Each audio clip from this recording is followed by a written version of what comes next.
Right. Hello, everyone. From the, what is this place called? Forever Resort, Blyde River. Blyde Canyon. Blyde Canyon Forever Resort. Blyde Canyon Forever Resort. A wonderful place. Lovely swimming pools, green grasses, power, water, lovely day. Everything's good. So, guys, this is just to let you know, this is our Ulusaba episode. So Donna and I, as a lot of you know, went and spoilt ourselves with 2 nights at the Ulusaba private game reserve. It actually belongs to Richard Branson. It's his private game reserve, and obviously guests are allowed to book in there. So Donna and I booked in there for 2 nights.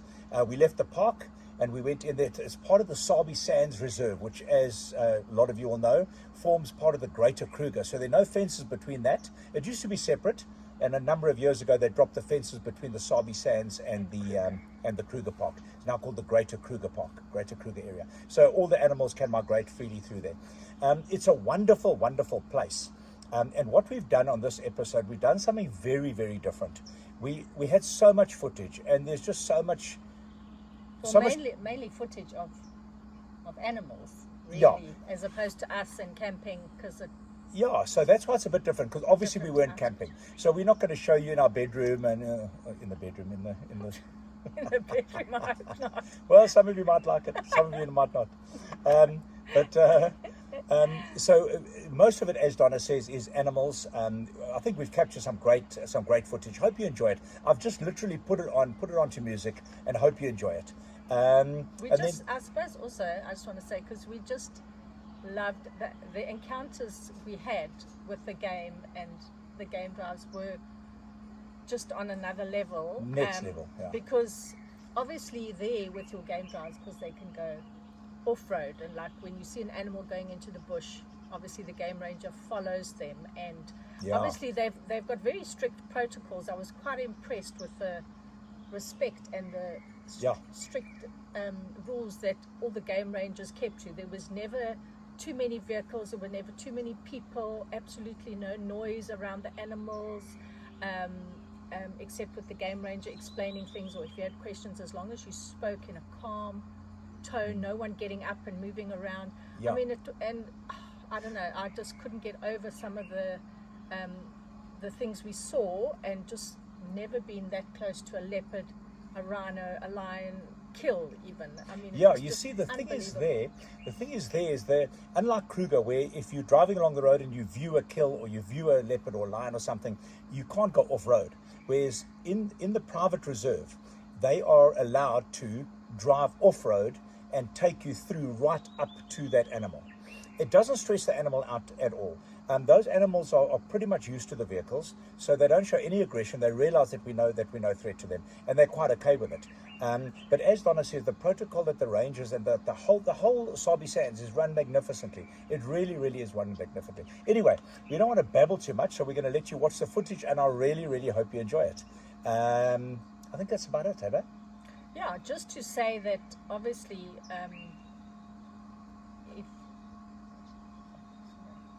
You lost your train of thought. Yeah, I forgot what I was going to say. I was just going to say something like, if anyone really wants to spoil themselves, I mean, it is just an absolute treat. We were so impressed. Yeah, it's not camping, and you don't make your own fire, and you don't bring your own beers, but the food you get is like the world class. It's world class. They've obviously got world class chefs there. The rangers and the guides that you get are phenomenal. They know their stuff. They're so helpful. They're so friendly. They're so professional. Our guide, Peter Forsyth, was phenomenal. And of course, he's got a tracker that he works with as a team. And our tracker's name was Respect, and he was phenomenal. I mean, he would be sitting in that jump seat, in that tracker seat, and he would just suddenly stop, and they'd pick up a leopard or a lion track, and they'd follow that track for hours, and they'd find that lion or that leopard for us. It was absolutely incredible. It truly was. I mean, an experience of a lifetime. Yeah, they found the lion, and it was dark. It was nighttime. They found a lion at nighttime. They tracked this lion. Yeah, and in actual fact, that we've got some footage of the lion actually roaring, grunting as it comes past us. That, for anyone who's heard it, is a soul-rending sound. Went right through. You could just it reverberates. It vibrates through you, yeah. But anyway, we don't want to carry on. Enjoy the footage, guys. Our next episode you're going to see is the old Eastern Transvaal. I think they call it now Mpumalanga, Limpopo. It's the bauxite potholes, the Mac Falls, the Blood River Canyon, the three Rondavels. We've had a wonderful, wonderful time here. And that's going to be our next episode. So stay tuned. And then, of course, we're back into the Kruger for another, close to 2 months? Yeah, till month December. and a half, 2 months. Till December, yeah. Till the end of November, December. Anyway, enough babbling. Enjoy the footage. Don't forget to like and subscribe and share it.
Well, as you can see from this, it's not all glitz and glamour, this overlanding.